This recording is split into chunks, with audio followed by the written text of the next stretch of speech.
Wahyu pasal yang pertama ayat yang ke-16. Ini pernyataan Tuhan Yesus yang pertama kali kepada Yohanes di Pulau Patmos sejak Tuhan Yesus naik ke surga. Nah, sejak hari perpisahan Yesus dengan murid-muridnya pada hari kenaikan itu, ini pertama kali Tuhan Yesus menampakkan diri lagi dalam pewahyuan.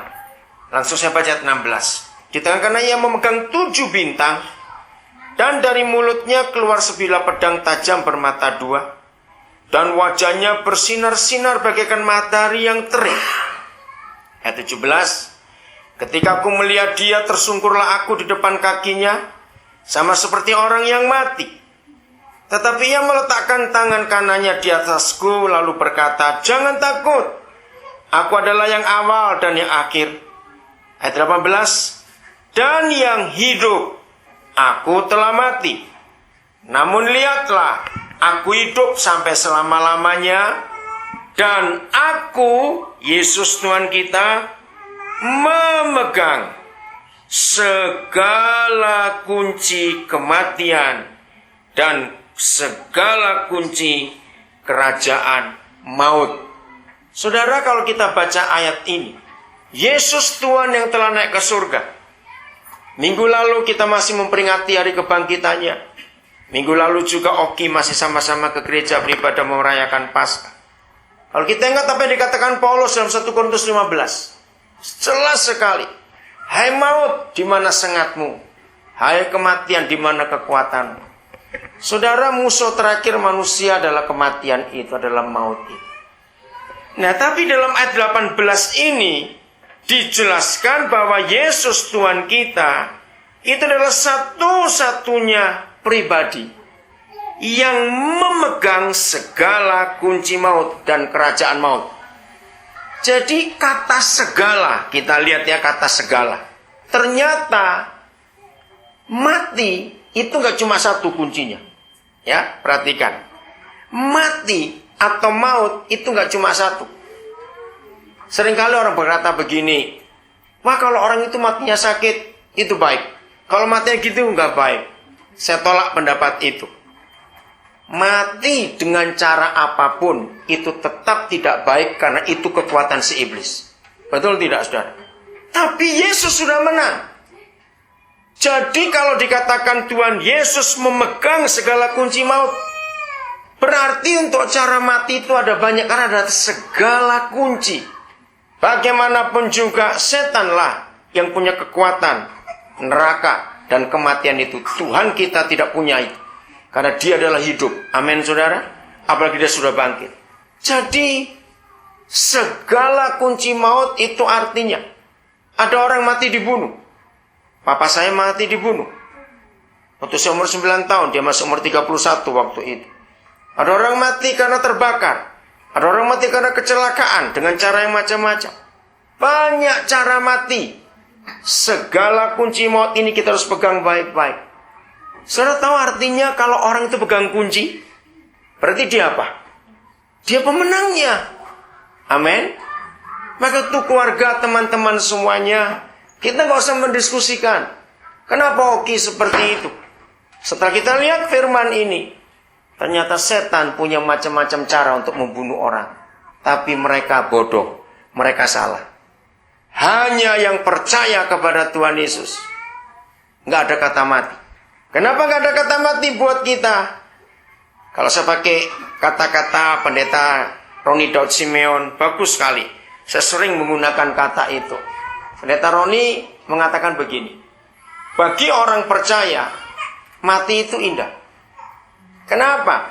Bagi orang percaya, mati itu artinya merem di dunia, melek di surga. Kan bagus Tuhan kata-kata itu. Saudara setuju nggak itu? Ya udah. Jadi itu luar biasa. Jadi nggak ada masalah. Bahkan kalau ada di antara kita yang mengaku Kristen, tapi kita masih takut mati, maaf saya berkata, saudara pasti belum Kristen. Mau marah-marah lah. Saya ulangi lagi. Kalau kita mengaku Kristen, tapi masih takut mati, kita belum Kristen. Maka itu dalam hidup ini, kita percaya bahwa bagi orang yang percaya Tuhan Yesus, nggak ada kata mati. Saudara masih ingat ketika Tuhan Yesus mengunjungi keluarga saudara-saudara dari Lazarus? Coba salah seorang baca Yohanes 11 ayat 11. Saya suka melihat ayat itu. Jadi bagi keluarga, istri, orang tua, saudara-saudara kandung, saudara ipar, papa, mama, mertua, semua rekan, kita pakai kata-kata Tuhan Yesus. Ternyata Oki itu nggak mati. Loh kok bisa? Coba bacakan dulu yuk. Yohanes 11 ayat 11. Ya. Dan sesudah itu ia berkata kepada mereka, Lazarus saudara kita telah tertidur, tetapi aku pergi ke sana untuk membangunkan dia dari tidurnya. Saudara dengarkan. Kalau dia yang berbicara ini adalah Tuhan yang kalah dengan kematian, maka dia nggak akan berfirman, orang yang mati di dalam dia itu tidur. Itu kata-kata yang sangat hebat. Lagi sekali, hanya Yesus Tuhan kita yang mempunyai konsep bahwa orang yang mati karena mengasihi dia itu tidur. Sangat luar biasa bukan? Semua kita tahu, sejak berita meninggalnya sampai kemarin pemakaman. Siapa Novi? Novi. Istri siapa namanya? Foni. Fon, kamu jadi berkat yang luar biasa.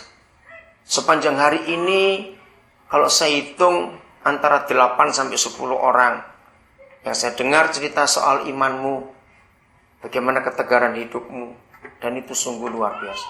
Saudara, dan itu betul. Oki nggak mati, dia cuma tidur. Amin. Semua kita nggak perlu takut dengan kejadian itu, karena semua kita pun akan sampai pada giliran kita masing-masing. Cuma beda waktu saja, beda peristiwa saja. Betul nggak, saudara? Maka itu disebut Kristen. Itu bukan cuma orang yang rajin ke gereja. Yang disebut Kristen itu adalah orang-orang yang mengalahkan kematian. Amin. Karena Yesus Tuhannya pun mengalahkan kematian. Jadi nggak masalah. Jadi kepada seluruh keluarga, percayalah bahwa Oki tidur sekarang. Suatu hari nanti, menurut 1 Tesalonika pasal yang keempat, dikatakan Yesus akan membangunkan orang yang percaya kepada dia. Amin. Akan dibangunkan. Maka itu jangan takut menghadapi itu. Bahkan kita bisa menghibur banyak orang yang mengalami duka cita. Untuk mereka terhibur juga. Karena janji Tuhan kepada kita itu kekal. Maka itu lagi sekali yang masih berpikir-pikir soal kematian. Simpan firman ini bahwa segala kunci maut, jangan lupa, segala kunci maut sudah di tangan Tuhan Yesus. Jadi kita nggak perlu takut lagi dengan namanya kematian. Bahkan, maaf jangan marah kalau saya katakan ini. Kalau ada di antara saudara masih belum siap, kalau hari itu tiba, percayalah, hari ini ada kesempatan untuk kita punya harapan di dalam Tuhan Yesus. Amin. Ada kesempatan. 2 Korintus pasal 5. Apa yang Paulus katakan tentang orang yang meninggal? 2 Korintus 5 mulai ayat yang pertama. Saudara, lagi sekali hanya kitab suci kita. Maaf, bagi yang belum Kristen kalau saya berkata ini. Satu-satunya kitab suci agama yang ada di dunia ini. Satu-satunya kitab suci agama yang ada di dunia ini yang memberikan pengharapan setelah kematian hanya kitab suci kita. Karena Yesus Tuhan kita memberikan harapan. Maaf, yang lain Tuhan mereka berkata mudah-mudahan, kiranya, moga-moga hanya Yesus Tuhan kita yang bicara kepastian ini. Bisa berkata amin, saudara?